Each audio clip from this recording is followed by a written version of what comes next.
just waiting for you to do.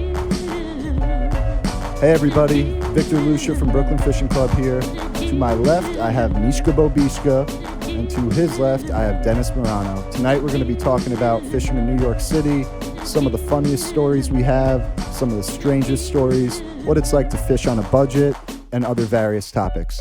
I'm going to start by introducing Misha to my left. Misha, how you doing tonight? I'm doing pretty well. Tell us a little bit about yourself. What do you do? What does Mishka Bobishka do? Mishka Bobishka is a professional rancher, a painter, and an excellent welder. Dude, So if anybody needs anything welded, hit me up through Victor. you're also good at magnets. Magnets, I'm good at. Remember that one time with the magnet in Battery Park? Oh, right. And I also have a magnet on a rope that I throw in the river and pull stuff out of the river with. All right, we got to. We're not gonna get through this shit. We're laughing this much already. We will, and we shall. Okay. All right. First of all, tell me the story about last winter, when you had really bad cabin fever, and you got that big ass magnet, and you tied it to a rope, and you brought it down to the East River to try to. What happened there? What was that? What I really wanted to do was find fishing lures so I didn't have to pay for them because I lost a whole bunch of them over there. Yeah. So I figured if I get a giant magnet on a rope and I keep throwing it in the river, I can get a bunch of lures out of the water that I can reuse to fish with. Yeah. Little did I know that the only things that I was going to pull out of there are shanks. You mean like knives? I mean, they looked like icicles made of rust. Okay. Old pieces of metal, yeah. Yeah, but they had like fine Maybe a car. points. And then what happened to that magnet on What that happened? mission? Well, first of all, what happened? Oh, I mean, many things happened to that magnet. But Towards the end of its life. towards the end of its life, I made a hook, on like a grappling hook for the other end, just in case that I could find, say, a ball of line with a bunch of lures like snagged in it.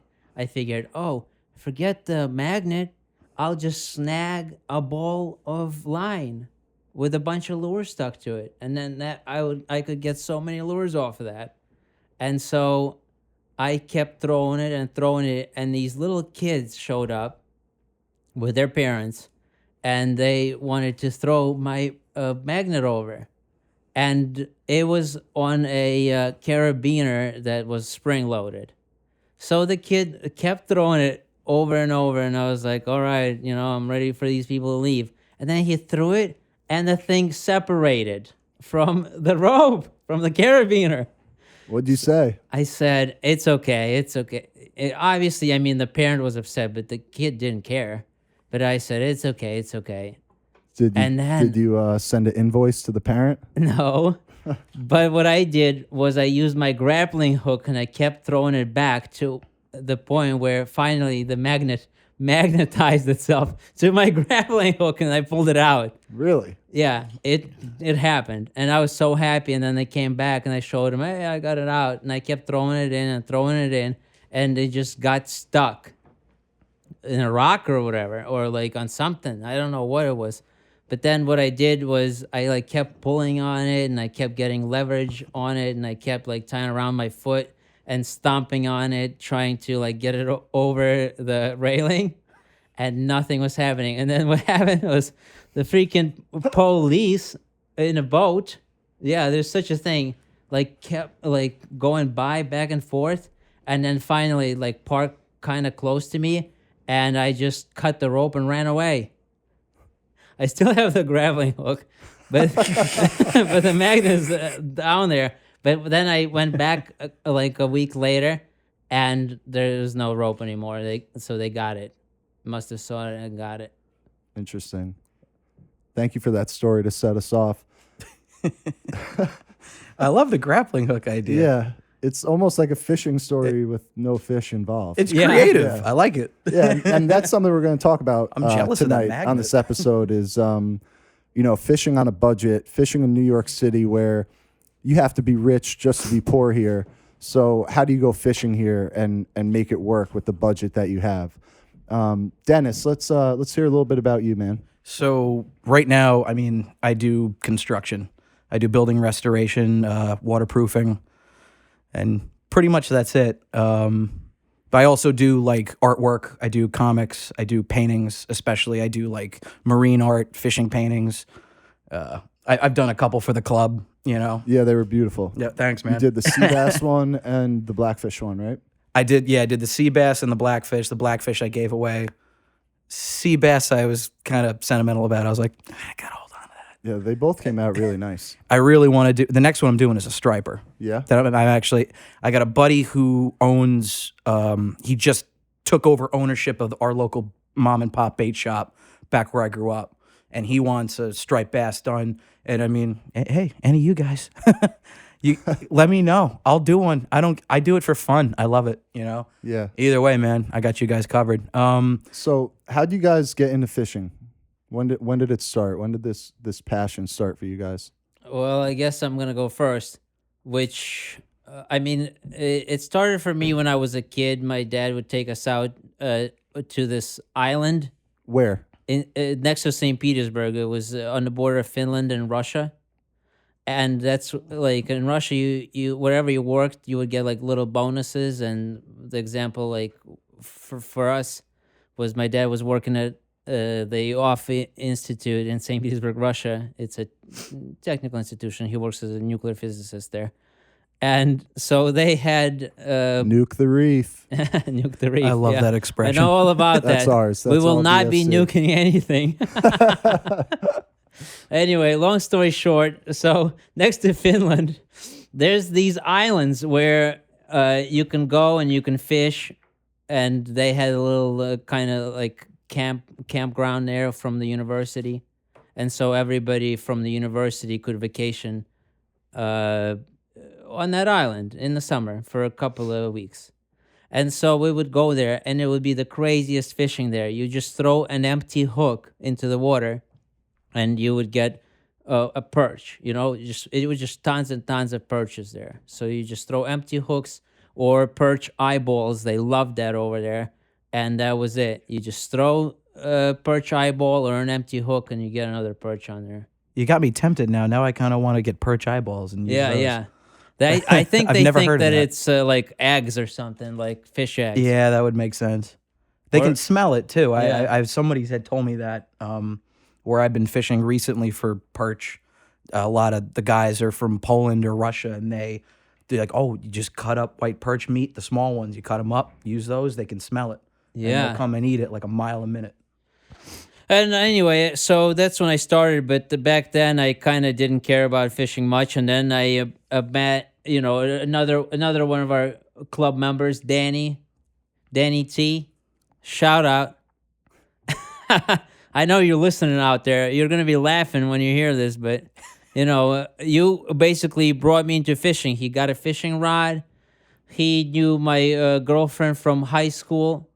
They went to high school together, and then he moved to New York, and he's like, hey, I'm going to Montauk, and I want you guys to come, and we can just camp out and in a tent out and try to go fishing or whatever, just hang out on the beach, basically, in Montauk at Heather Hills Campground. Yeah, it's beautiful. It's really nice, but there's lots of ticks there, so guys, watch out. I got a tick there on that vacation, basically. It seems like anybody who hangs out with Dan is going to get a tick bite because that time we went up to Lake George, I got into his car and we're like, already on the BQE heading out of the city. And he's like, oh, by the way, there were a bunch of ticks in my car from fishing last weekend. I'm like, oh, interesting.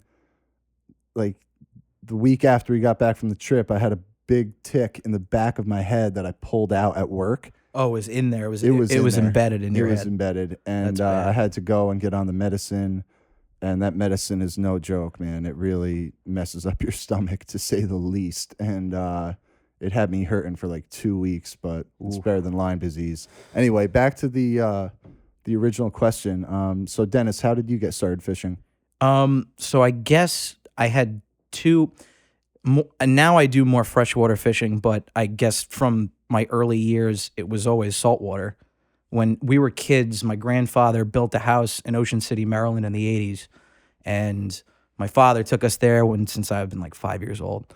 And one year, him and my grandfather, and then my mother's brother, they were best friends. He showed up, and they're all drinking, hanging out. And they're like, "Oh, you want to try and fish?" And I was like, "Yeah, sure, why not?" So we were literally on the point of our block, and everything was just canals, and it was out in a big bay. It's called Assawoman Bay. If you can not laugh every time you hear that, but yeah, it's right off Ocean City, and it's filled with flounder, bluefish, stingrays, and all we did was we would jig little minnows off the edge with like split shots. Just sit there, and he's like, just bounce it. Just sit there and bounce it. And my grandfather would always sit there and he'd be like, trust me. He's like, wait, like 5-10 minutes, you'll get a fish. And we're pulling up little baby black sea bass, mostly black sea bass. But there was the one thing that got me into the fishing actually was we were on my jetty, and same thing, little like dead shiners, hook them through the eye, bouncing them off the bottom. And something big, it felt like I had tons of weight. And I'm this little kid with this crappy little, Walmart rod trying to pull it up. And it turned out to be it was a doormat. I had a doormat on there. My parents were freaking out. They got the crab net. They somehow got it in there. And I mean, they didn't measure it. I never asked them how big it was, but compared to how big I was, it was huge. I also never knew flounder had teeth, and that was scary. So that gave me nightmares as a kid. That's funny. Because my uncle they're playing Shaggy when he first came out, and they're all tuned up, and they're like, "Oh yeah, like touch the fish, hold it. You gotta take a picture." So they give it to me, and all I see is the mouth with the fangs and the reverse head with the sideways eyes, and I was traumatized. I ran in the house screaming, crying. My parents were like, "It's fine." They were laughing. They thought it was the funniest thing on the planet. But then after that, I was like, that was kind of cool though at the same time. And then when I grew a little bit older. We were in high school. And then I guess 8th, 7th grade, my buddy's mom knew a local pond, and all we did was catch frogs, crayfish, bass, the worm on the hook thing when you're a little kid, Yep. that kind of stuff you can really enjoy. And we did that, and we were catching fish a mile a minute, and I was like, this is really cool. And then years kind of went on, and I was like, I think I could get into this. And I started doing it all the time, and every year we went back to Ocean City. I was like, I'm going to improve, do something different. I watched guys, when YouTube came out, I watched guys on YouTube. Guys at the bait shop would show me, you get the full calamari, you cut the head off, you open up you split the head, cut it into slices, you bait the water with the insides, gets the fish kind of going.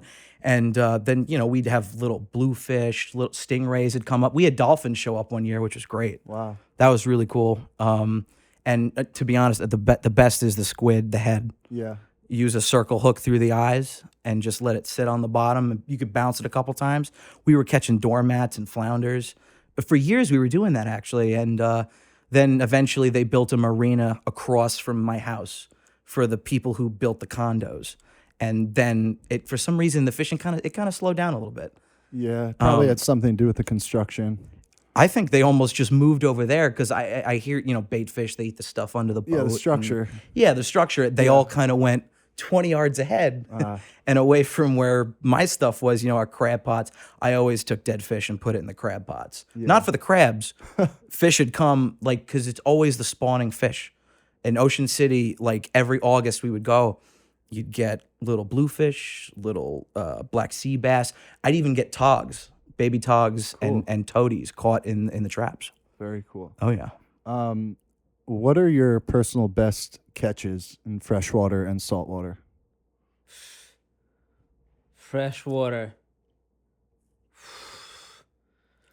Like what? 28 inch lake trout. It wasn't 28 inches. You gotta see that picture one more time. Oh wait! I was thinking of Lake George. You're talking about the one from Kensico? Yeah. Yeah, that thing was massive. Massive. And it had a belly on it too. Yeah, that thing was fat. How'd you catch that? How? Trolling. And when you say trolling, you're not talking about a motor, right? No, there's no motors allowed there. So someone was paddling. Rowing. Yeah. Someone's rowing. Rowing and trolling. And then what else? I mean, Lake George, we had a good, run for smallmouth and bigmouth, and same with Kensico. So, I mean, that's hard to gauge because you're too excited to measure that stuff. But Yeah, and we threw them back, most yeah, of them, yeah. we really need to get some scales when we go out. We really do. What about saltwater? What's the biggest fish you caught there? Saltwater. Well, obviously, my biggest fish is a striper because, I mean, I haven't really been out anywhere really crazy. And it was, I think, a 45-inch striper. Where was that? That was with Kevin Hook. The captain will not be named. Off the coast of Rockaway Island. Who's the captain that you don't want to name? Oh, the one with the boat that sank, that blew up? Oh, yeah. Yeah. Yeah, we don't talk about him. Anyway, moving on. Dennis. I don't even know about that guy. Yeah, it's okay.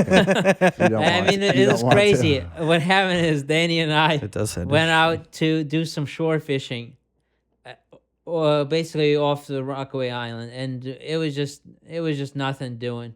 We couldn't get anything happening. We were just throwing it in and casting and Skunked. retrieving, and nothing was happening. And then we just saw a blitz happening. I mean, just the most massive blitz we've ever seen, a feeding frenzy, and we just started dialing everybody that we could find Every just on captain off Google. Google. Yeah, off of Google, literally off of Google. And I mean, it was like 8:15 in the morning. And he was ready to go. And no, he just woke up. And he said, hello. And we said, it's blitzing, let's go. And he was like, where are you guys at? Can you meet me at my boat in 1 hour? And we were like, yeah, let's go. And we never expected him to show up. He showed up, he had a mate with him, and he charged us $100 each to go out there. That was and it was just two of us and the captain and the mate. That was the deal of the century, and we absolutely slayed monsters that day. Slayed. Did you release a lot of fish? We released everything other than just two. Yeah, the limit, right? What you Yeah. and Dan could keep. Yep. Yeah, that's cool. 45 inches? Yep. That's a nice bass. What about you, Dennis? As far as PB's freshwater, Yeah. so I mean, this whole year, this whole year has been a lot of PBs for me. I guess largemouth was probably my best. I'm not going to name the location, but I was in Harriman State Park at a specific lake, and I caught a 6-pound largemouth bass. It was probably the biggest thing I've ever caught in my life. Me and my buddy we hanging out on a John boat all day. We'd been there before, like in May. It was great in May. Like the lily pads were not fully grown up to really take up a lot of room. This time it was like July, and it was infested.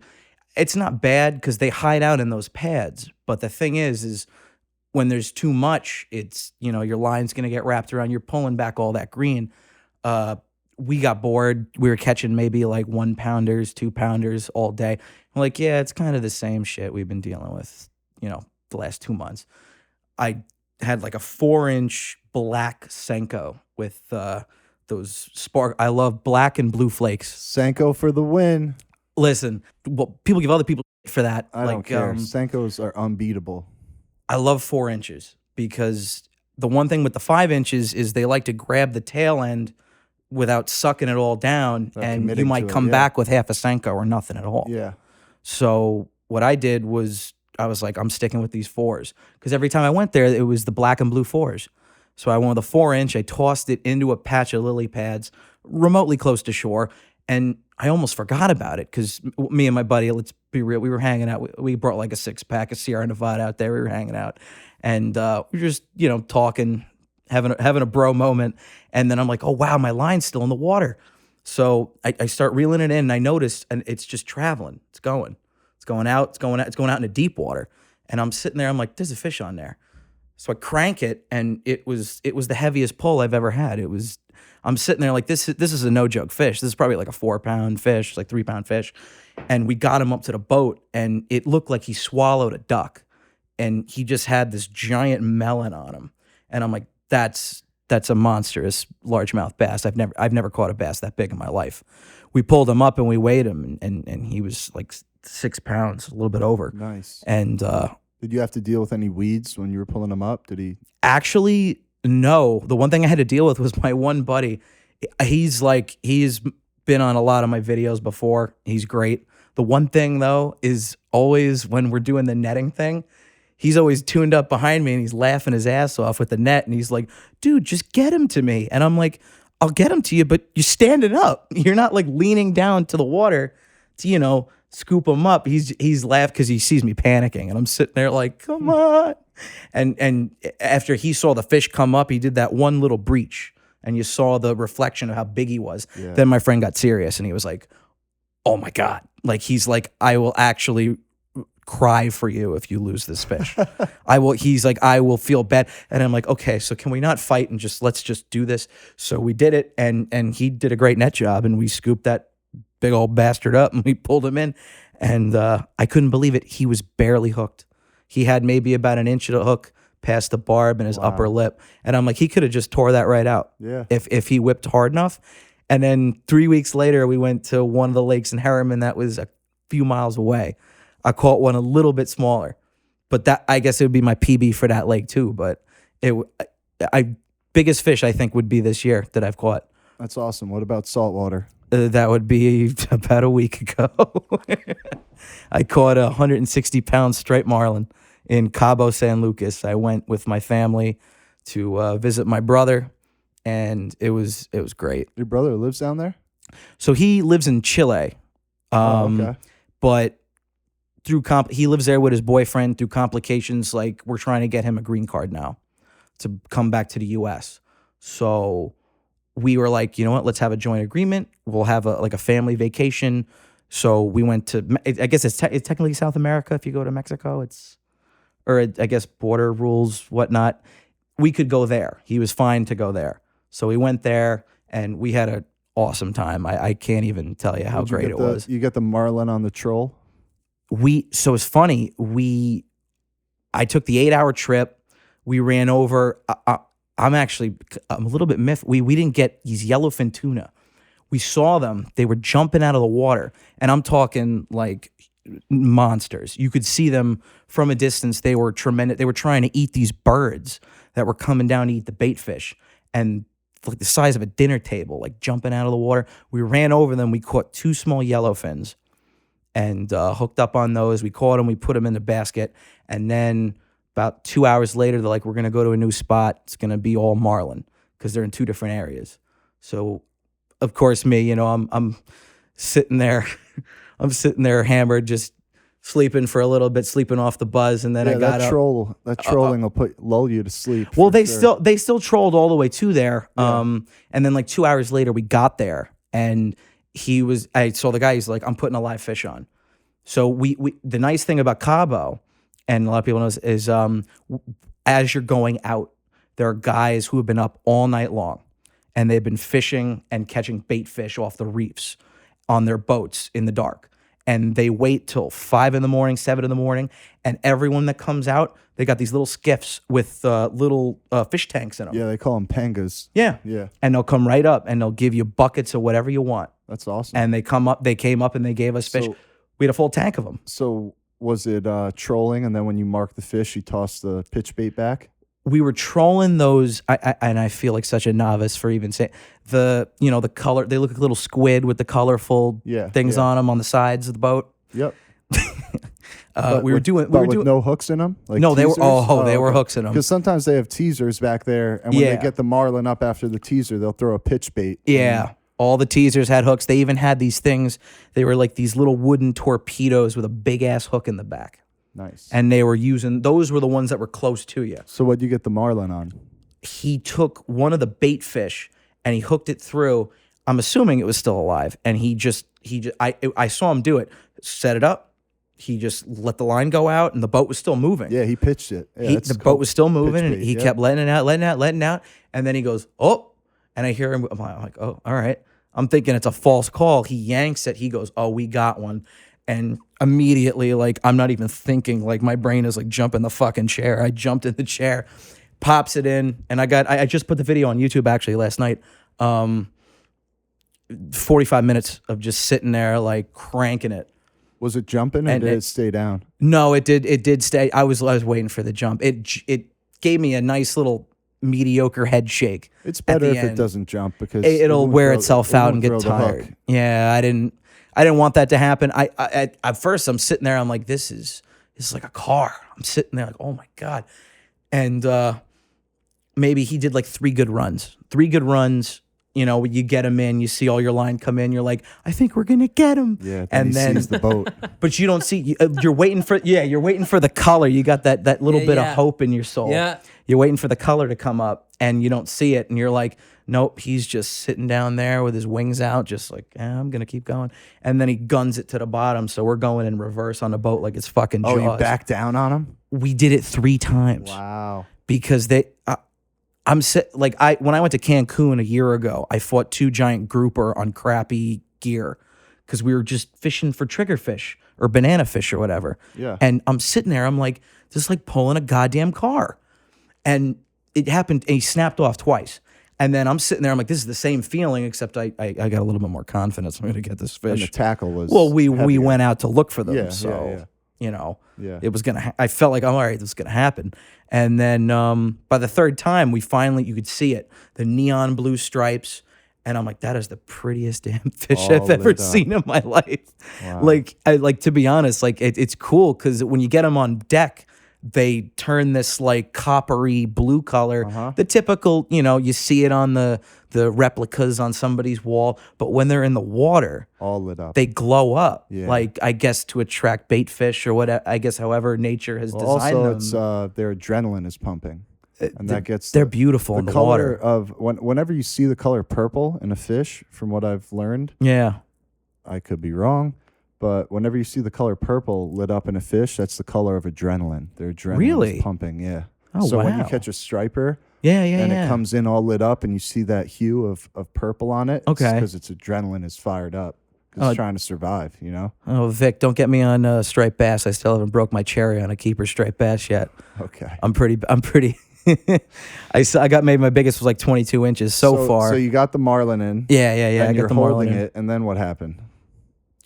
So we were on a boat that was part of a billfish release program. So we took it on the boat. We took the photo, and I'm holding it, and I'm sitting already. My arms are tired as shit. So I'm like, oh my god, this thing is like a person. I'm holding it. He took 2 solid pictures. Then we let it go, and it was great. I'm like, I'm happy. He swam off. I'm sitting there. I'm like, he throws me a beer. I'm like, is it normal that my arms burn? My arms kind of burn a lot. And I'm looking at my arms, and I started getting this like this red rash like in all these parts, and I'm feeling it, and it's all where the marlin mucus is. And I never heard of that. And I'm asking them, like, is it normal for it to burn like when they touch you? Their skin's kind of like a shark's almost. It's that sandpapery consistency. Like if you rub against If you rub against not it, yeah, with but it, then they yeah. also have the sharp, like a sturgeon, they have those sharp spines that just are on the lateral line that go down to the tail. So what'd they say? Was that normal? And they were like, yeah, it's normal. Just they gave me a bottle of water, and I rinsed it off with a bottle of water, and it felt fine. Like, I got it off the slime. Once the slime comes off, you don't feel it. Yeah. But then when I got back to my hotel, I had like the like, besides my sunburn, it looked like it was melding with my sunburn. It was just this like gross red rash on like, and I'm Irish. I'm a pasty bastard, so I got like this red ratchet, rash on the inside of my forearms, and then like on the inside of my other arm where I was trying to cup them. And I looked it up. Apparently, it's only marlin. Marlin have it's like something in their mucus. It's like marlin rash or something. Like the tuna didn't have it. Yeah. I was holding the tuna and I was fine. Marlin But the mucus marlin, rash. yeah, their skin's totally different. Interesting. So Mishka, why do you like to fish? Well, the reason why I like to fish is because I like to cook. And knowing where your food comes from is the easiest when you actually get it from where it comes from by fishing to get fish that you would eat. So if I like to grow my own vegetables, I would grow my own vegetables. But I mean, in Manhattan, it's kind of harder than going out and catching a giant fish from the ocean. So you think it's easier to catch fish in Manhattan than it is to grow veggies? Well, at this point, yeah. Cool. What's your favorite fish to eat?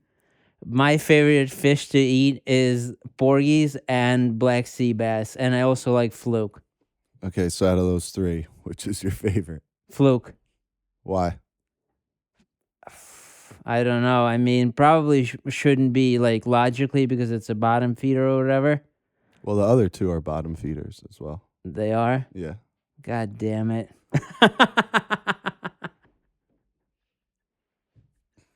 I'll choose fluke because I think it's just really weird. I mean, it's flat and it has eyeballs on one side. What about the taste, though? How do you prepare it? What do you like about it in terms of cooking it? I always cook everything the same exact way or the other way that's not that way. I Okay. put it a little bit of olive oil. I smother it in spices and salt. That's right. And I just fry it on one side and fry it on the other side. I call it fried fish. What's the other way? The other way is when I cut some onions and carrots and I place them on foil like a bed. And then on top, it's like a mattress. And then I lay the fish fillet on it. And then what I do is I spice it and salt it from there. And then I cook it for like 15 minutes on one side, flip it and cook it for 15 minutes on the other side, and put some freshly cut greens. Greens I grow. What kind? I grow green onions just by sticking a regular onion into the ground and putting water on it all the time. And then I grow basil by buying it at a store and putting water on it all the time or whatever. And then I grow dill and parsley. I knew that word. So, what are some of the funniest or strangest things that have happened to you while fishing around New York City or just fishing in general? Well, I guess I'll go back to the beginning of the story that I was trying to tell, how I started fishing. In New York City? Oh yeah. Okay, what happened? What happened is, this Danny T character, we all know him. Yep. He took me out fishing basically for the first time in the Hamptons. Fresh water. It wasn't even salt water. We went fresh water there. And what happened is, we were out on a canoe that we rented from a local shop, and we were trying to catch fish, not having any idea what we're doing. Anyway, so long story short is he ends up jamming a hook into his thumb about half an inch in. The barb is half an inch in. And you can't pull it out because It every didn't go time... through. Yeah. So you can't snip it. Yeah. Yeah, so every time that you try to pull it out, it just doesn't want to come out, and then obviously hurts. Yeah. And it went in straight down the center of his thumb. And what we ended up doing was, at first I tried cutting it out for him with a folding knife that he had, but like Sounds legit. yeah, we had applied spirits to the wound to disinfect everything, and we pour burned the beer on blade it? with a lighter.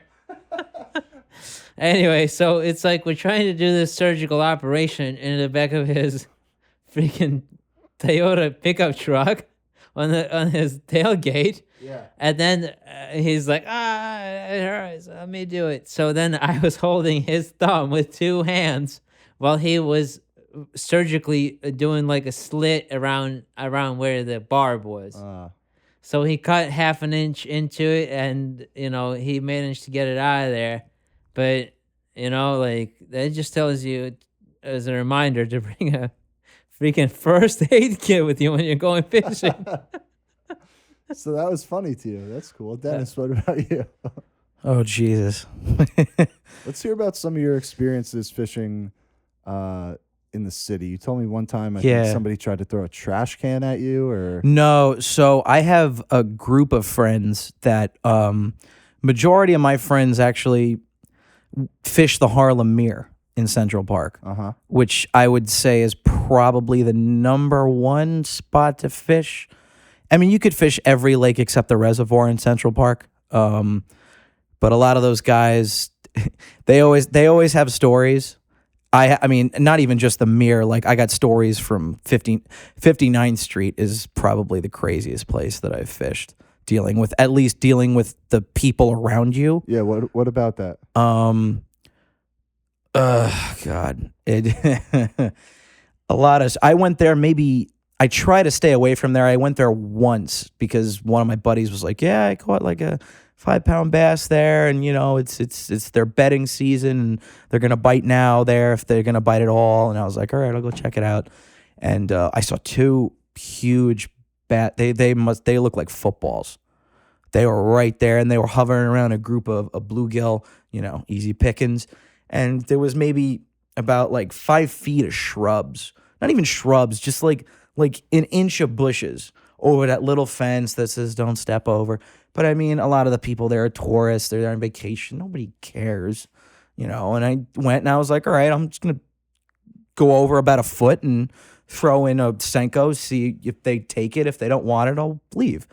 So I was there, and obviously I spooked the shit out of them. They swam away, and boohoo disappointment face. And then I hear a voice from behind me. It's a woman, and she's just like going, "Is that really necessary?" And I'm like, "Excuse me?" And she's like, "You're fishing." I'm like, well, for one, you're standing on a bush that's for endangered waterfowl. And I'm sitting there, and I mean, I got no problem with bird watching, but it's always the assholes that have to like somehow, throw you under the bus just for fishing because there happen to be birds in the same area. Pretty much like those are the people that especially at the Mere, like we don't want to deal with. Some woman actually at the Mere gave me because I just bought a lure that was pretty expensive, and I launched it out to the perfect spot where I knew where the bass were bedding, and it popped off my line. I had feed a 4-pound line, and it flew off like a slingshot, almost hit this duck.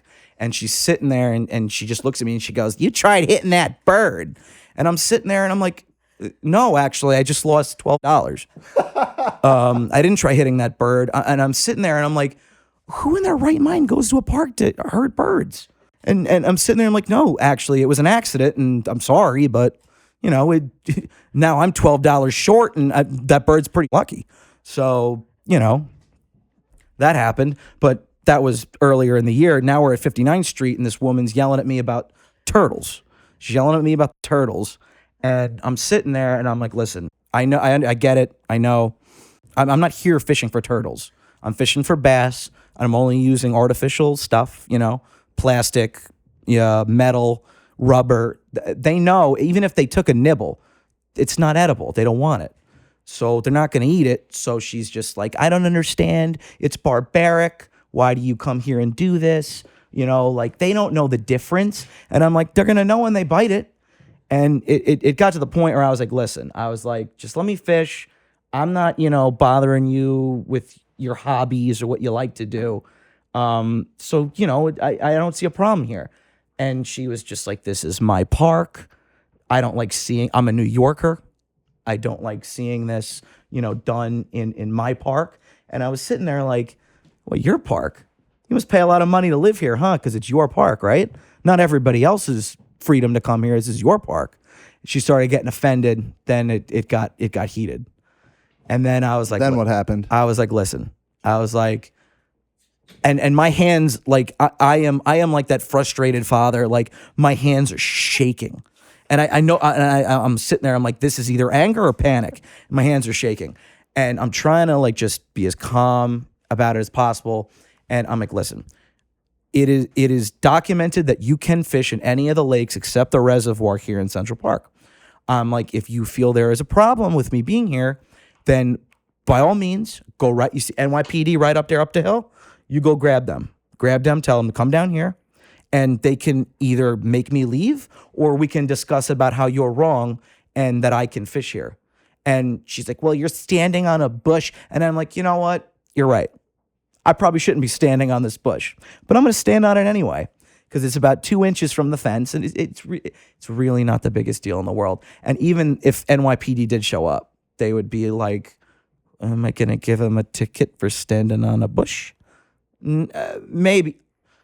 I'll pay it. I don't even give a shit at that point. Like, I'll pay it. But like, it was insane. And she kept going on. I'm like, listen. And this is the best part at the end of it. She was yelling behind me as I'm still trying to fish. I know I'm being stubborn. I wanted to prove a point. And, then she's just like, well, I don't want to rat on you. And I'm sitting there. I'm like, what? So you don't want to tell the NYPD so then they could prove that you're wrong? Then she chimed right out. She walked off. And I'm sitting there. I'm like, do I really want to come to this part of the park? No. Why? You've had other experiences like that? Turtle Pond, I did a little bit, but also at the same time, it is understandable because where I was fishing, a lot of the turtles acclimate to one specific spot where it's the little pier and people are throwing food off. But at the same time, and also I threw this shade at her and someone else.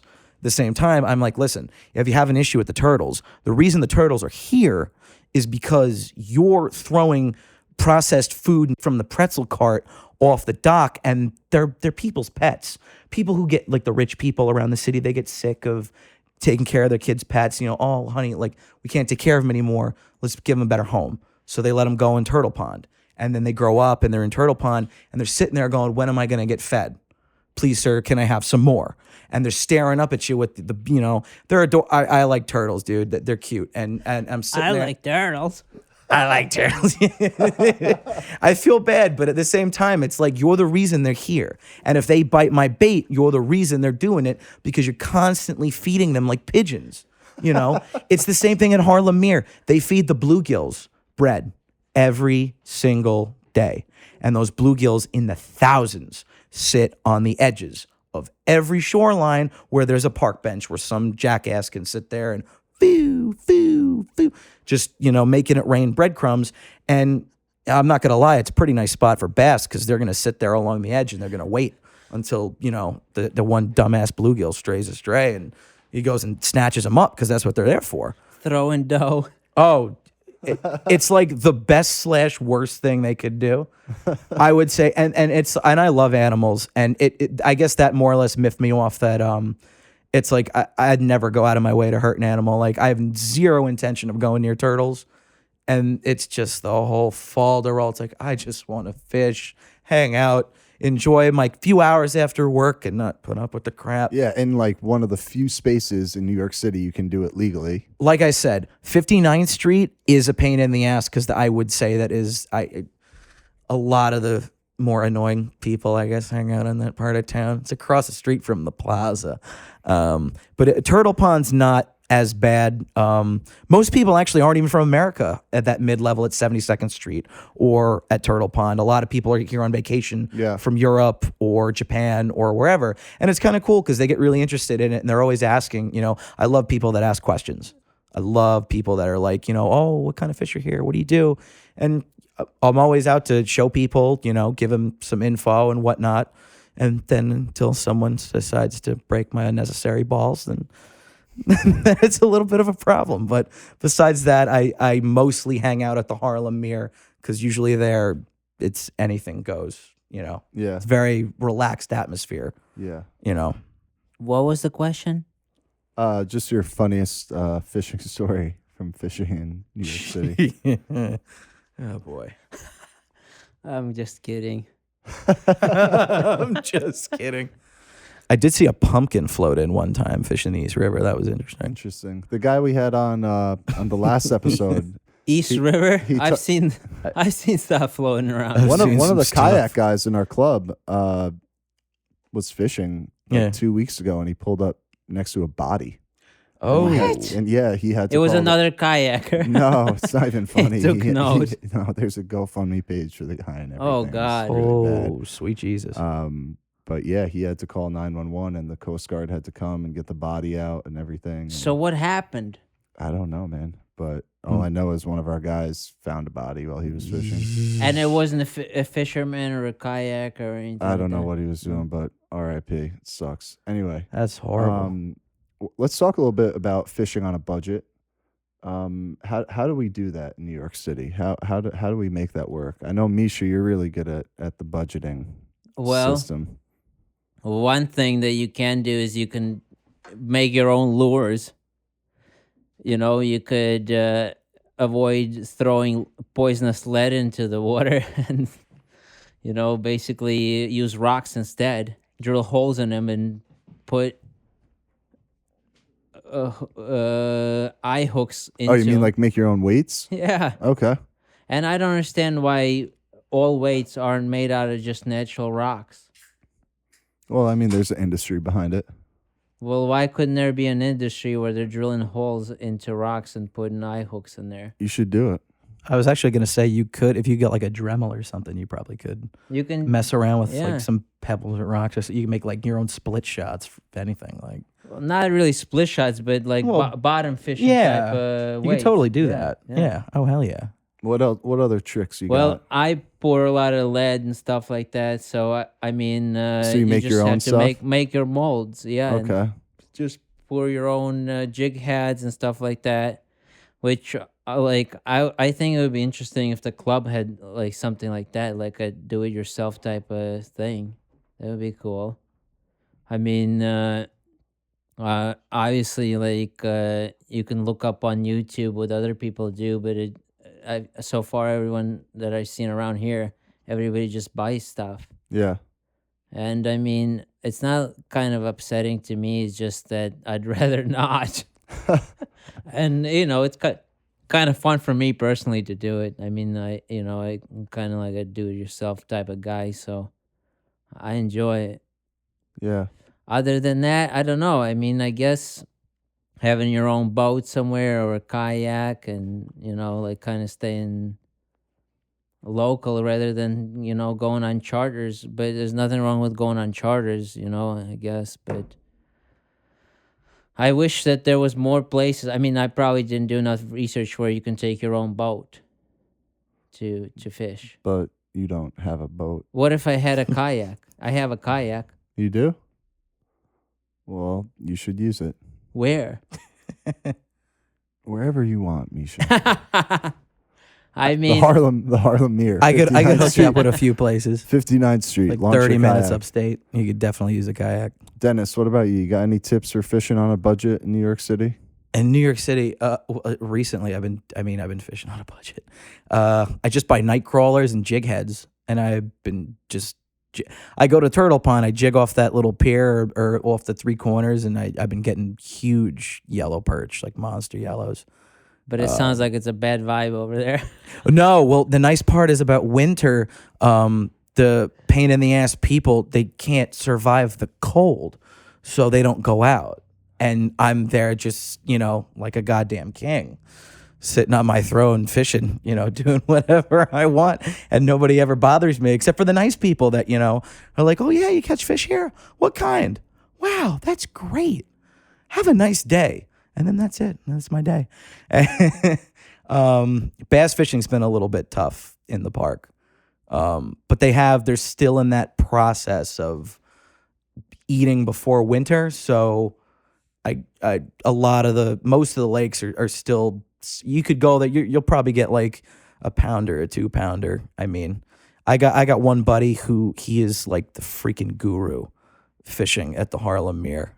My buddy Austin, he makes his own swim baits out of wood. He like has a Dremel and everything and a sander, and he makes the textures. What's a Dremel? What is that? So it's like a tool. It's like a sander, but it has interchangeable heads like a screwdriver, and they're different shapes. So when you're grinding up wood or stone or whatever, it helps to sculpt the shape. And he sands down all his. He actually just built it like one of those 2-sided swim baits. They're jointed, and I'd see him. I'd go who there. is it? Dorian? No, it's not. We know Dorian. Because Dorian is making his own stuff too. Yeah, he knows Dorian. It's this guy, Austin Howard. He moved here. I'm not sure if he's from South Carolina or North Carolina, but he's been up here for a bit. But he's the freaking master of that lake. He caught like a 7-pound largemouth on a giant. I'm talking like a gigantic swim bait that he made himself.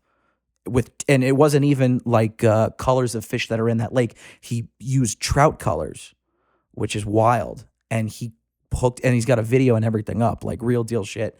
And he caught this 7-pound bass right in front of everybody. And it was nuts because at first I'm sitting there like, did he really do that? Then 5 people come walking up and they're like, you're the guy that caught the giant bass, aren't you? And I'm like, holy shit, he did it. And now he's celebrity. Now he's making them. He's making a ton of them, and I want to like help him.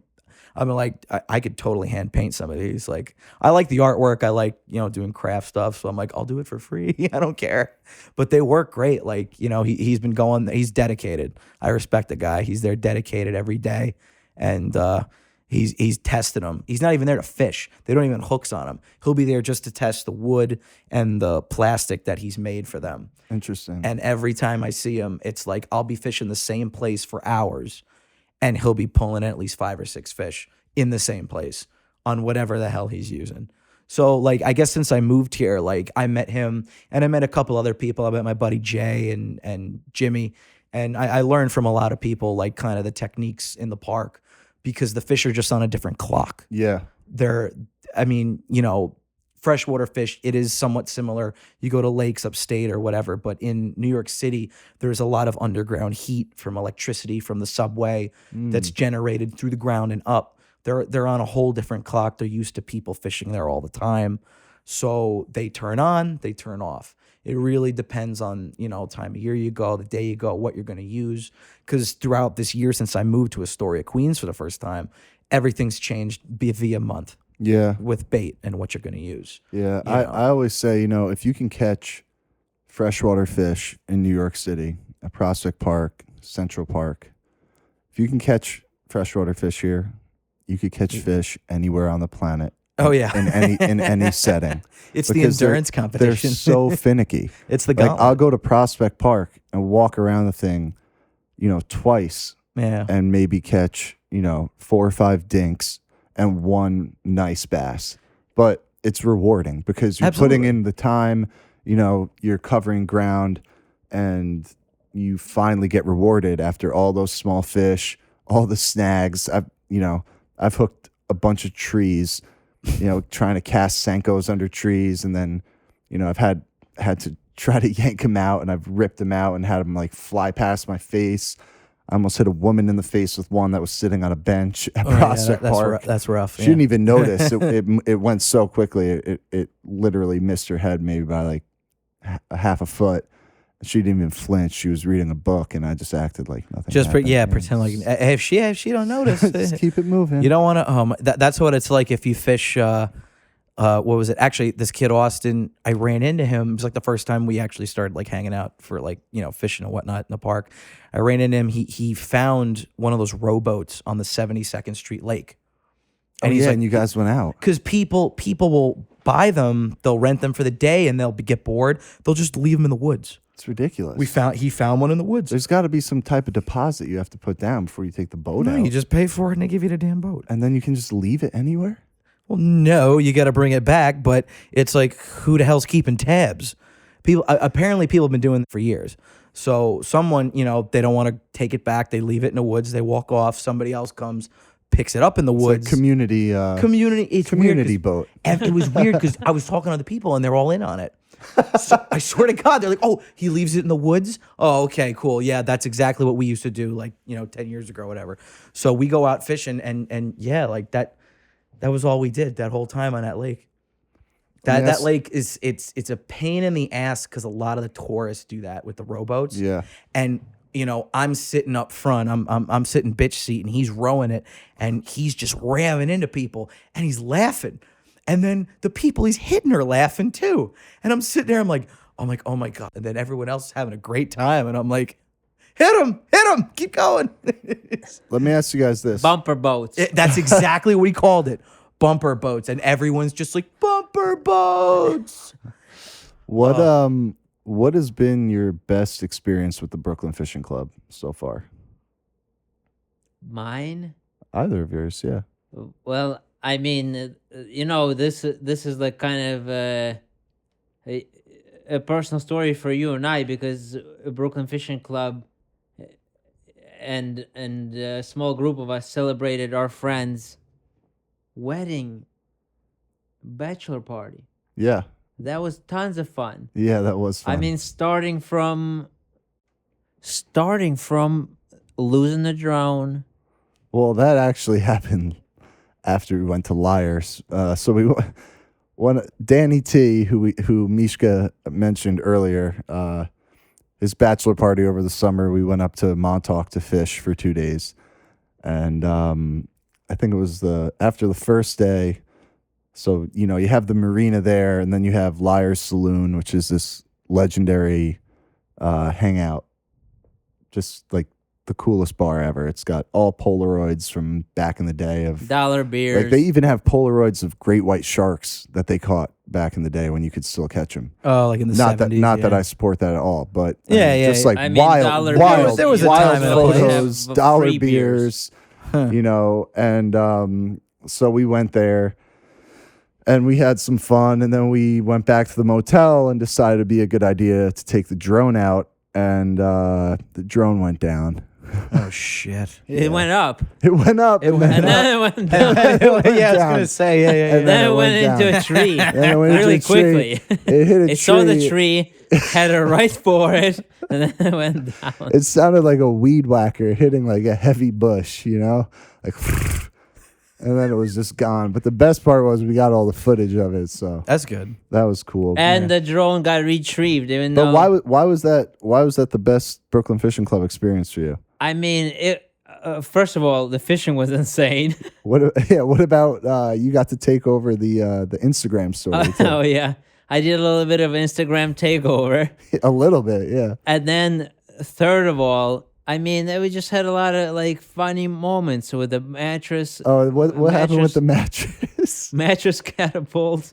So he had a aero mattress that there's 4 of us staying in a small motel room, some sketchy motel outside of Montauk. The Five. best What was it motels. called? There was 5 of us. Oh, there was 5 of us. Oh my God. Oh yeah, there were 5 of us. And so he had the aero mattress on top of the bed, and we were in between fishing sessions, and we're all kind of like trying to relax and recoup. And I'm sitting there, and Mishka just strolls out of the bathroom, goes to jump on the mattress, and then what happened? It just flung me like a catapult, Dude, like probably like 4 feet into the air. The mattress went one way. And put me Misha's right- body flew into the wall so hard that he hit it, and then he landed on the ground. And all I could see were his feet and his sandals were kind of like off, hanging out the side of the bed. And at first I started laughing because it looked so ridiculous, because the mattress literally flew across the room and he flew into the wall. And I started laughing, but then I didn't hear anything. So But I I'm thought he sitting actually there hurt laughing himself. silently, like I've been laughing silently here. That's just my thing. Yeah, But he it was was so silent. funny. I thought he got knocked I mean, unconscious. I mean, he I hit that wall. I flew, like I got scared. I landed okay, and then like I laid there and I thought, oh my God, from the side, this must have looked absolutely ridiculous. It looked ridiculous. Oh my What about you, God. Dennis? What would you say your best experience? So that's your best experience, flying off a mattress. But I mean, come on. I mean, we had 4-inch diamond jigs or 6-inch diamond jigs that were thrown off the boat, and we were catching black fish, Black sea bass. black sea bass, till our reels were on fire. I Yeah. mean, come on. Yeah, it was I good mean, fishing. it was like crazy. Yeah. What about you, Dennis? What's your best memory with the club? I gotta be that sentimental D bag right now. It was the day I joined. I have to say, it was the day I signed up. I met you guys at Boat. It was the first night I met everybody, and then it was cool because I just moved here and I met tons of people that are into the same stuff that I am, and we hung out, and then we went out to that wing place. which was great. Oh yeah, Wing Bar. Wing Bar is awesome. That was an interesting experience. It was an interesting experience. I love I did like the fact that like they give you the Yeah, we're not the going to sauce promote bowl. them too much. I don't really like them. Oh, okay. But anyway, that was a good night. for Whatever. you. I love wings, but it was a great night, and then I got to meet all you guys, and I met you at the barbecue actually over the summer, which that was also I might put that up as maybe my top. But what about favorites. fishing experiences? Fishing wise?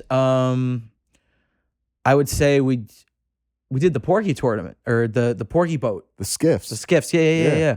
We went out. Oh yeah, Rob was there. That was fun. Rob was one of the only guys that caught a striper. I think he won out of anybody on that boat. But I took a ton of that porgies home. Oh my God, I cooked that up nice. Oof. I deep fried them. I looked up a bunch of stuff. The bones when you deep fry them, they get so brittle. You eat the whole thing. It's great. What would you say the best part of being in Brooklyn Fishing Club is? The best part of being in Brooklyn Fishing Club is getting those I can't believe I'm saying that, but getting email blasts. I mean, getting spam. Dude, shut the up and try that again. All right. What's your favorite part of being in I Brooklyn love Fishing? it. I'm not even going to restart that. I'm going to just deal with it as it is because it's honestly one-stop shop for knowing what's going on and what to do if you want to go fishing. You got all your trips there. You got your notifications. You can see who caught what.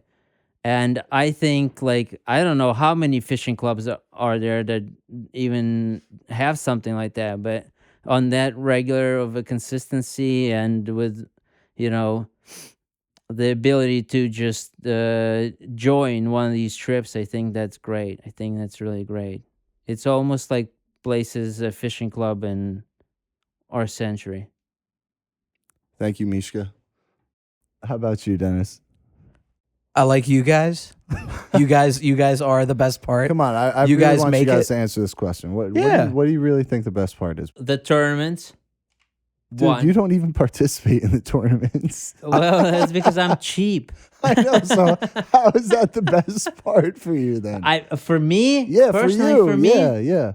I just like to fish and laugh, and I feel like Brooklyn Fishing Club gathers enough of a crowd for that to happen. Yeah, characters welcome. We definitely have a lot of laughs. I mean, All the time. just fishing on the budget. I mean, winter fishing. Hello, guys. It's November. It's December. It's December. It's December. Guys. We got news. Hello, guys. It's December. Oh, man. And there's going to be some winter fishing going on. And that is the biggest budget-friendly fishing. What, ice fishing? Yeah, ice fishing. Yeah. Yeah, Gotta get a little bit of a tent set up, a little bit of a sled set up, haul a bunch of stuff onto the ice, drill a hole, and get to it. Fry get up a some tent. hot dogs, some eggs on a little portable grill. When Have a did good we time. ever do that? When We should do that. We should do that. Everybody I should like do his that. style right Everybody here. should I'm do listening to all this happening. I mean, great. I can imagine it's happening right now. I don't understand why we're in a studio recording a podcast instead of ice water fishing right now. I've seen guys with one of those mini TVs from the 90s still, and they had it jacked up to their car engine. They were just grilling on the ice watching the football game on this tiny ass little 2-inch TV. Oh hell That's yeah, we gotta badass. get Oh, that. yeah. That's for we this could year. probably find that on eBay. They went out That's on you. They were like You're 50 the yards out, and they had Craigslist champion. They just connected power cords all the way up to this guy's all truck. the way out. They were. I would say they're about maybe 25% of the way out Is on the that way. a crazy extension Well, cord? no, they had multiple cords popped into one, and then they jacked it up to the car's battery. And they're out there flipping burgers on a charcoal grill with this tiny TV. It's the same little shitty TV my mom had in the 90s. We used to watch fucking Pokemon on. And I'm sitting there, and I'm like, oh my God, they got the same TV? I'm like, these guys know what's up. And they got the Giants on right now. I'm like, oh, this is great. I'm like, I'm jealous because we showed up. It's just me and my buddy with our cracks hanging out, sitting on buckets out in the freezing cold, just I think I'm getting burnt. What do you mean you're getting burnt? Yeah, you ever heard of windburn? And meanwhile, I go home. My mom's like, your ass is red as hell. And I'm like, windburn. Why did your mom see your ass? Wait, I was changing and shit. She's All right, we don't have to get. she's into all it. over the place. When I'm at my parents' house upstate where we have the lakes. all bets She's are all off. up. She's all up in my yeah. So she's like, "What the hell happened to you?" I'm sitting there like his windburn. I'm like that typical guy in the movie, just like, "Ma, leave me alone, Ma. There's a crazy cat out in the yard, Ma. Take care of it." She's like, "Wait, what?" Yeah, no, it's. I mean, around here it's totally different. But when I'm home, it's I'm doing Rockland Lake or I'm going to Harriman State Park or wherever to do anything remotely close to ice fishing. Like I really need to go somewhere else. But to you haven't done it experience yet. I've done it, but the only good ice fishing I've done was it was 1 year at Rockland Lake, and we were pulling up like 14-inch yellows with fat bellies over this area of debris. They used to use the lake as an ice manufacturer in the winter. And when it froze, they would get a sled with a horse, and they'd have guys chiseling blocks of ice, and they'd make ice cubes for people. Wow. Back in the 1800s. That's cool. And they had a big pier that would go out off the mountainside, and they'd bring it back. And if you research this shit, there are horse skeletons and there are human remains at the bottom of the lake from people that have fallen in working that job. And there is a cemetery that's up in the woods where you can jog and hike from the 1800s Fun. of people that live there. Yeah. And that area is where we go to fish, because where they used to have the old dock, the pilings are still there. Everything, all the wood, all that. Yeah, all that it's all structure. still down there. Yeah. And during the winter, that's the best place I go for, yellow perch, big yellow perch. And then in the summer, a lot of bass like to bed there. They like to have their babies or hang out or eat the little bait fish. So that's usually where I go. It was nice, actually, this summer. I ran into a kid. He kind of didn't know what he was doing. He came from like the Bronx. He had like 2 Mr. Twisters on a weight, and he was just throwing it and pulling it in. He had barely any line. And I was like, I'm going to hook you up right now. I gave him like the rest of my line, full reel, gave him a Senko. I'm like, this is how you work a Senko. Let it sink, do a little dance, float all the way down, pop it back up. And within 3 minutes, he caught a 3-pound largemouth. And then I caught like a 4-pound largemouth, and we were hanging out. We were buddies after that. It was a good time. You guys still talk? No, not at all. It felt nice. It felt good. It felt pretty good though. Like, Yeah, to help him out. help him out. And like now he kind of knows. I'm like, listen, this is how you do it. And I like doing stuff like that, Probably only uses Senkos now. I love probably Senkos. should That's have all I use, mentioned man. Why use wouldn't you? them in moderation. Why though? Very true. I mean, it's God. They're so effective. No, but you gotta know the season. If they're like defending their eggs, you gotta throw the freaking deep summer is good for perfectly Senkos. June, July, and then you could use them for throughout spring to the end of freaking summer. But I think the most prominent is like June, July, beginning of August. And then as you end it out, as they sense fall's coming, crankbaits start getting more and more enticing. Swim baits get more and more enticing to them, because at that time of year, when fall's showing up, this fall's been great for me. As fall's showing up, they're not really into eating stuff that's going to fall from a tree. They're not dumb. They know the trees are empty. The leaves have fallen. They're barren. Not a lot of bugs or stuff birds are vomiting up they're going to catch in the water. So they're going to eat little fish. During fall, they're always going to go after little fish. Whatever. Swim bait. I love Kitex. Love Kitex. The Kitex. Lethal. For the fall, Lethal. great. I love Kitex. It's my number one favorite thing for the fall. They're amazing. Kitex, What color do you go with? I like to use with the Kitech. I like to use it's like this pearl white, especially at night silver gray, Yep. white with Ish. like little the flakes in it. Yep. But I mean, there's actually a good brand that you can get. That's if you don't want to spend Kitechs are better. Yeah. Well, I mean, we're fishing on a budget. If you want to so- fish on a budget, I would go with it's called Bass Assassin. Get Bass Assassins. You can get there's this awesome blue silver minnow color, which is great because it looks like shiners. And then there's another color. It's like it might be bugs something. It's a craw color. It's like that dark green and brown, and you can use that and bounce it off the bottom. And I've seen guys catch smallies off that, especially like while it's getting colder. They slow down. They don't want to exert a ton of energy. Yeah. Because it's like, bears, squirrels, they're not hibernation, but they want to stock up for winter. So they're going to eat slow prey. So a lot of people Ned rig. You cut a Senko in half, Yep. sock it through a Ned rig, bounce it off the bottom. And they're like, oh, is this slow little craw or whatever moving on the bottom? I'll just snatch it up and eat it, and that'll be it. And then I have something in my belly to keep going for the winter. Yeah. My friend told me they don't even fish during the winter, really. He's been watching them, huh? He's been watching them. No, but apparently it has to do get with somebody with a video camera that can do the apparently it research. has to do with their metabolism. Like in the winter, what he told me was he'll actually fish Harlemere in the winter sometimes. He'll be there all fucking night, but he will eventually. He could be there for 8 hours, but he could pull a monster bass out because there's always that one bass that has the opportunity at some point in the day to eat something just to keep it in there, and they'll hold it in as long as they can. And, it's just throughout the winter. And then during the summer, they're going to the bathroom all the time. And because they know they can just keep eating all the time. Yeah. But in the winter, they can't. Yeah, So it's like they have to, they're almost biologically enabled to conserve that.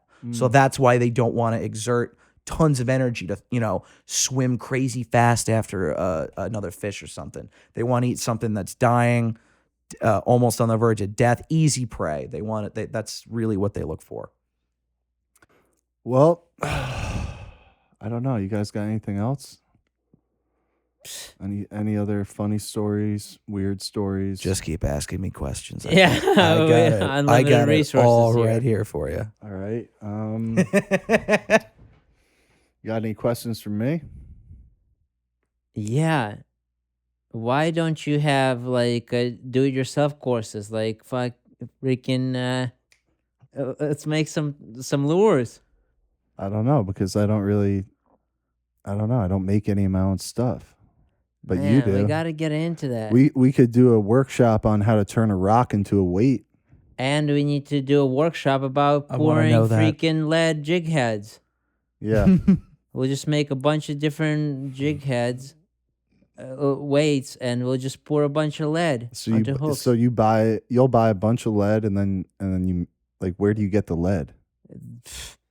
Either a tire shop or the internet or any boating company that's trying to get rid of it.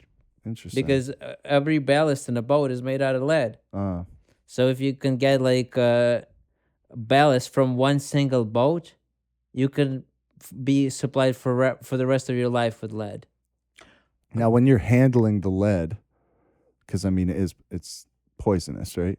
Yeah. Do you have gloves on or a mask on? When you're handling the lead, do you I'm have talking about gloves on? when you're pouring it, like when it's like in liquid Well, you obviously have form, to when have. you can smell it and like. Yeah, I mean, the basic safety: mask, goggles, and gloves. Basic safety. So that would be part of the workshop then. Yeah. How not to get lead poisoning while pouring lead.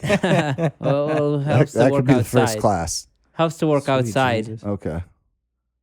I mean, we could literally do like a field workshop where we do, like, say, winter fishing, Ice fishing ice fishing, and we could just be pouring our own freaking weights right there. on the ice. Yeah. We should do a live podcast from the ice fishing trip. We could do a video. That would be cool. That would be cool. Why not? Dennis, what's your YouTube channel? So my YouTube channel's Rockland Reelers. Yep. I let me also just throw that out there since it's pluralized. I did have 3 other members with me at the time. I mean, they were like my close friends. They all kind of got jobs, and then I kind of eventually took the reins Gotcha. and kept the fishing thing going. I have like my Still buddy, unemployed. a close friend of mine, my buddy Mike Vanagas. He's been in most of my videos. He's probably the only guy that stuck around. Yeah. And Mishka, you put out music too, right? Oh yeah. Yeah, what's the plug for your music? The plug for the music is Mishka Bobishka, as it is. Yeah, I mean, but where can people find it? SoundCloud or Mishka, YouTube. Bobishka. Mishka Bobishka. That's right. It's good music. It's interesting, and it's really good. Would I have I'm enough a time big fan of to it. talk about fish kills for like a quick? Yeah, go for it. Was it? Yeah. I mean, do we have time? We've got all the time in the world, Dennis. Oh, okay, cool. Well, I know Harlem Mere currently is going to be doing like construction and shit. They're going Are to they? What are they doing?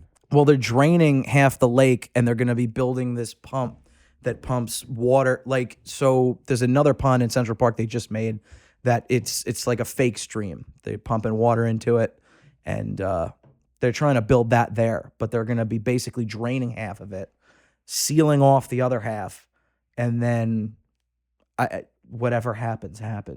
And they're going to dig it out, and they're going to build the stream into it, and they're going to make it bigger. Wait, where's the stream coming from? So, have you been to the Harlem Mere? Yeah, I fished a bunch. You know the ice rink? Yeah. They want to take the road out, hook the stream around it, or To the ice rink? around the ice rink, Okay. either up that mountain or around the other side. I'm not sure, but this. I'm just going by the shit I was told. And Who told you this? my friend Austin, who literally Okay. the Yeah, guy he lives who there. freaking Yeah. lives there, yeah. And they're gonna start like at some point this year, apparently. And our concern basically was, are they gonna have DEC come in and corral the fish when they dam it off to the other side?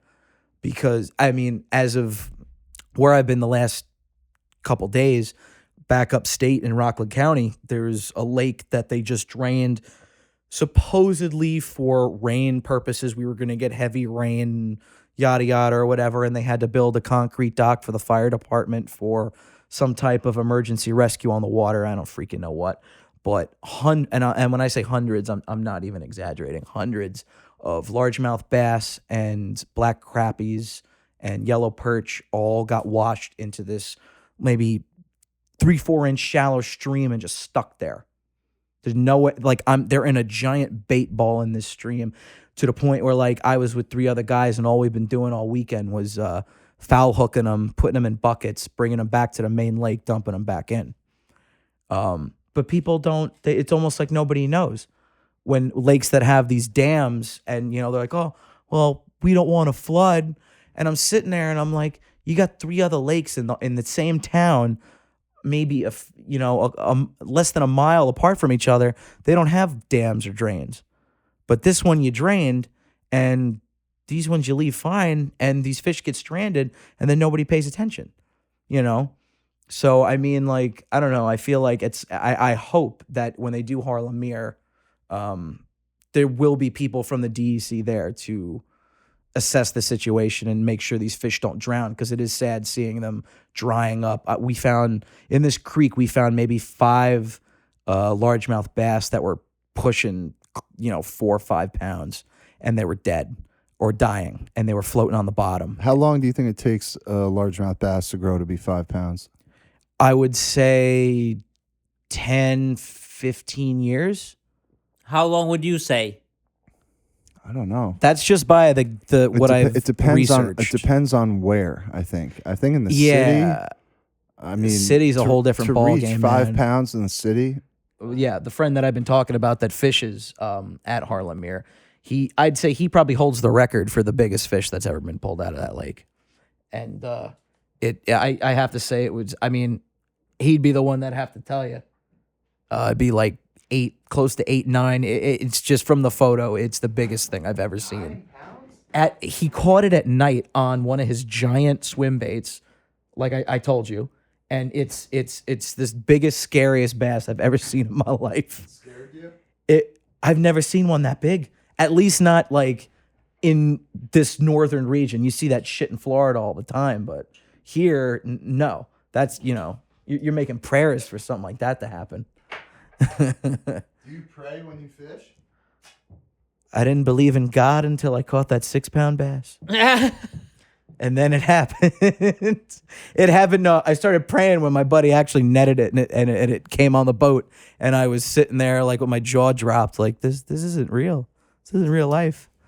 That lake actually though is the only lake in Harriman State Park that's not man-made. It's been there since the dawn of freaking time.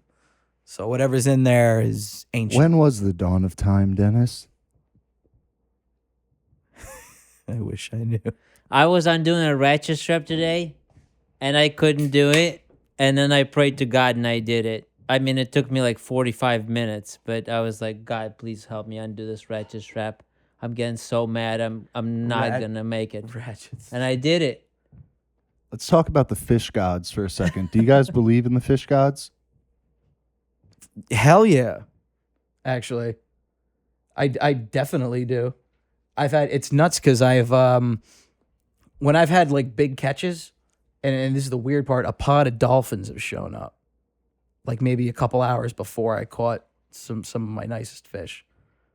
In a weird, I don't like, I mean, do I believe in that shit? I'm on the fence, but if Poseidon's a real guy, he's a pretty cool dude because he sends me a pod of dolphins and then 2 hours later I hook into a, giant flounder or something crazy, and I hooked my first eagle ray. Actually, I hooked into a giant butterfly ray this year that was the size of a smart car, and that was really up there and probably my top biggest catches. Besides the marlin was that. I definitely believe in fish gods or whatever because I'm a bad fisherman and I get really lucky. Do you think the fact that the fish gods are real? Wait, let me rephrase that.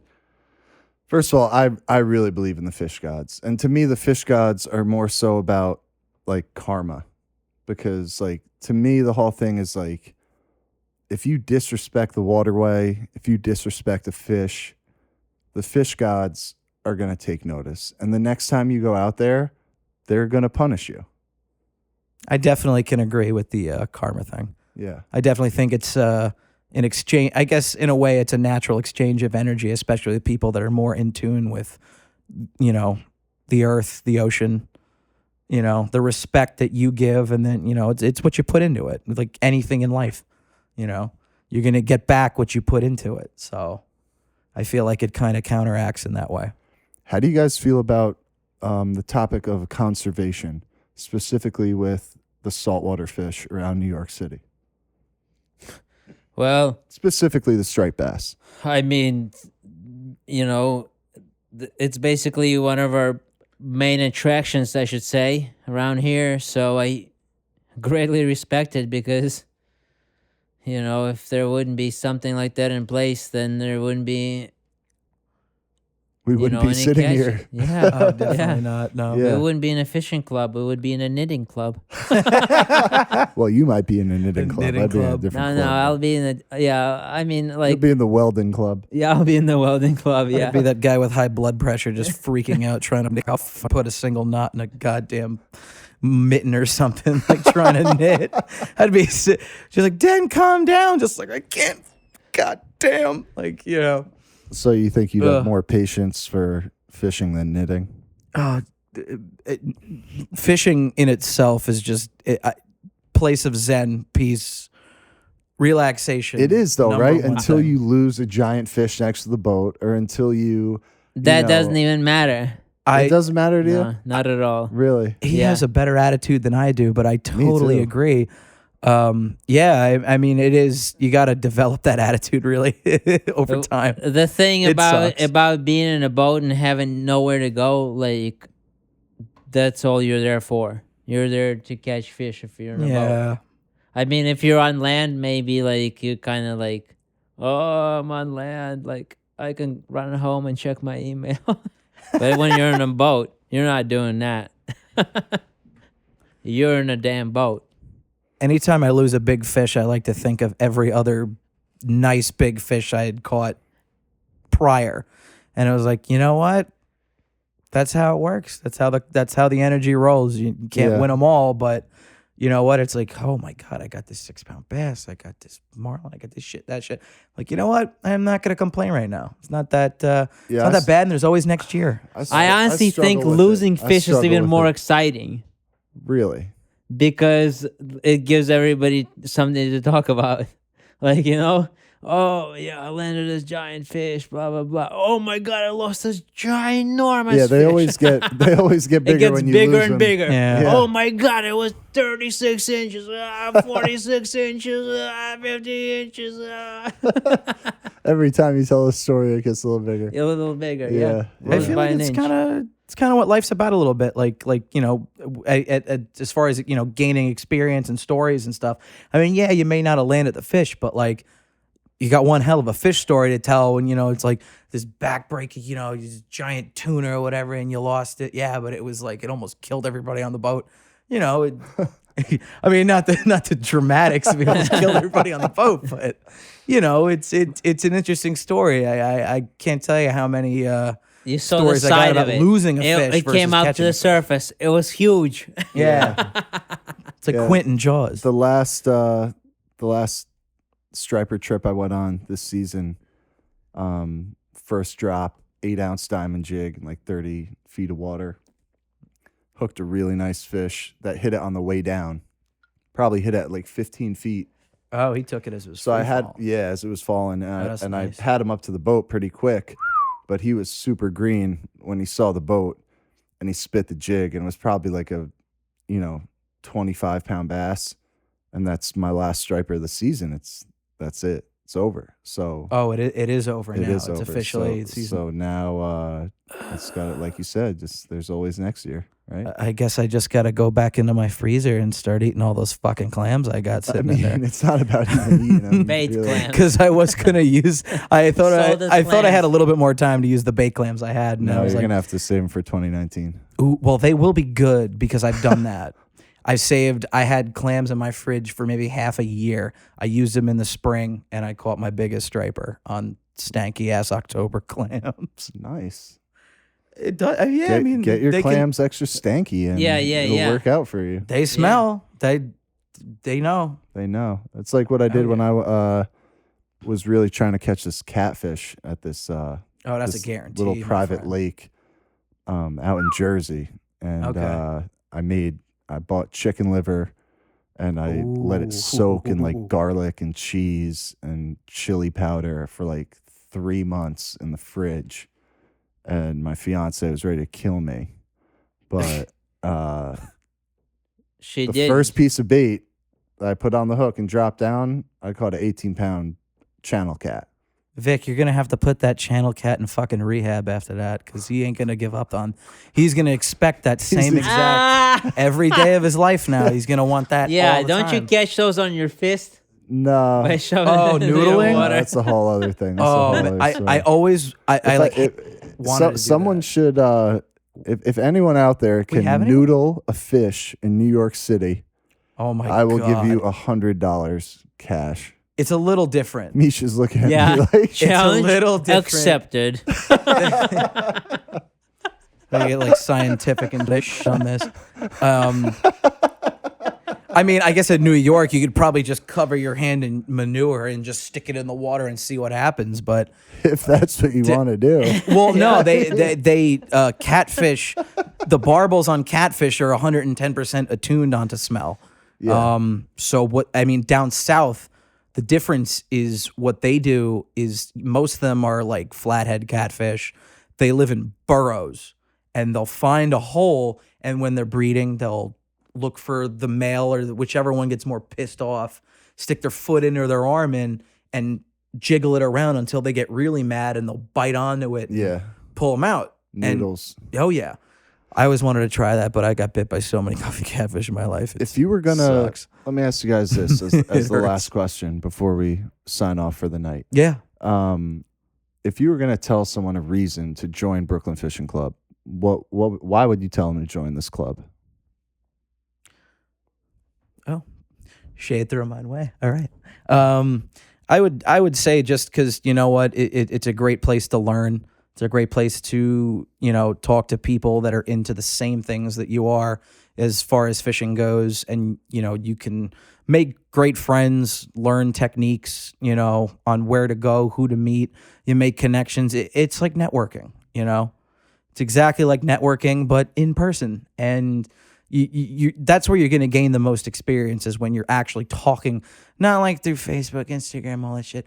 when you're talking to somebody that you're meeting, you guys can become friends, you link up, you go to this, spots, you exchange stuff, and then, you notice, oh wow, like I'm getting better and better at this. This is nice. Like it's a real learning experience and something that I definitely am glad that I did since I moved here, and I totally appreciate it. I love you guys.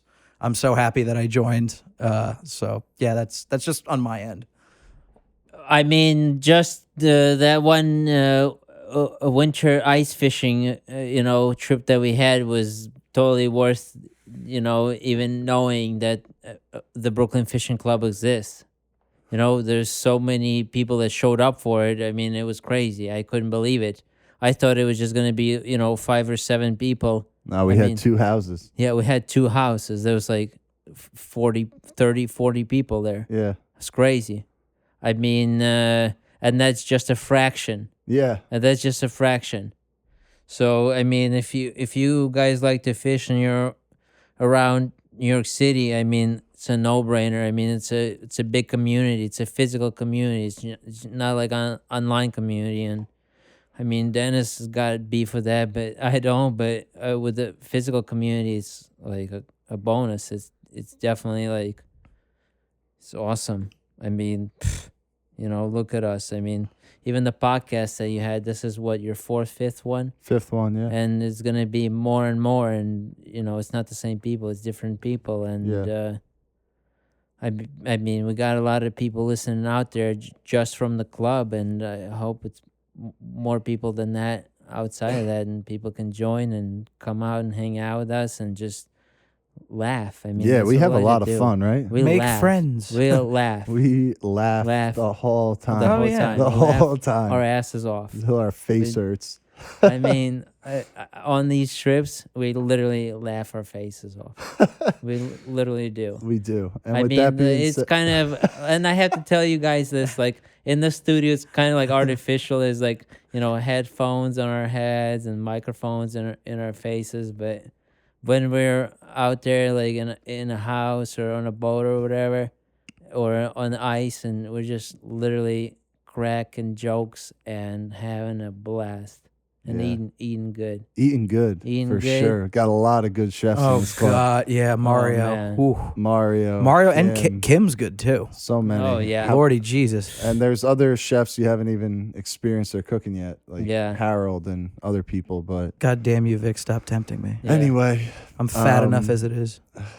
guys, thank you so much for coming through tonight. I really appreciate it. Thanks for having Thanks, us. man. I think we appreciate we it. had some good laughs. I mean, even here, right? Yeah. We're not even fishing and we're laughing it up. I so. mean, we could have had more. I tried holding just back. like every time we go fishing, we could have caught more. Yeah. So anyway, with that being said, thank you to everybody that tuned in. If you have any feedback or any suggestions, shoot us an email at brooklynfishingclub@gmail.com. Give us a follow on Instagram at Brooklyn Fishing Club. Check us out on Facebook. And if you're interested in joining the club, just shoot us an email. Tell us a little bit about yourself, what you're trying to get out of the year membership, and we'll accommodate you.